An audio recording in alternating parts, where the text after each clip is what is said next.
Welcome back. Live pictures there coming from Lake County in Florida, where there's been a series of explosions at a gas and propane plant.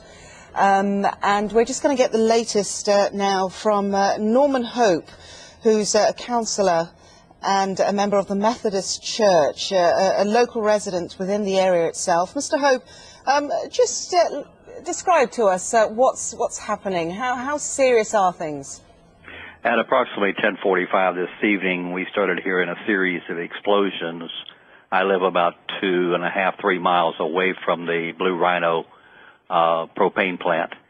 I went down to the location, and they now have a command post set up close by with the police and the fire. The explosions are still happening as those propane tanks heat up and cook off. We've just opened up a center here at the First Methodist Church in Tavares for people that will evacuate around the area. There's a mobile home park that's fairly close. And, of course, the noxious fumes and all are getting pretty bad for people down that way. So they're being encouraged to go to the Red Cross relocation service at the First Methodist Church in Tavares. In terms of the number of evacuees, could you give us an estimate of how many people we're dealing with here? We've just opened up, and as yet we don't have anyone coming in, so we're getting ready for however many get here. We don't know how many will be here. Just how populated is the area? The whole town has 14,000 people in the town. Around the area with the plant are a couple of housing developments and mobile home parks, and the rest of the area is industrial right around the propane plant.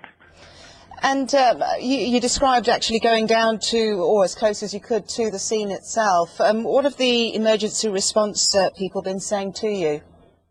They have some casualties. They don't know how many yet. Of course, with the propane tank still exploding, they can't get too close, and they can't put the fire out because of the danger of explosions. And as you mentioned before, they have evacuated some people by helicopter.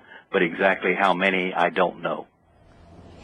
Can you tell us a little bit more about Blue Rhino? I mean, has there ever been any issues with the plant itself since they've been located there? No, ma'am. I've lived in Tavares now since 2003, and there's been no accidents or no incidents with the plant since 2003, so that's over 10 years. And they are a propane plant that fills the tanks for industrial as well as propane tanks the size for charcoal grills. We're just getting information here from local media reporting that there have been multiple deaths and injuries as a result of this explosion. I mean, you know the area well. What kind of shift would have been at the plant at this time of day? I mean, it was around, like you say, 11:15 in the evening when the first explosions were reported. You know, in terms of the local people that were working there, I mean, how busy would it have been? The exact number, I'm not sure, but it's supposed to be somewhere in excess of 20 people on that particular shift at the Blue Rhino plant.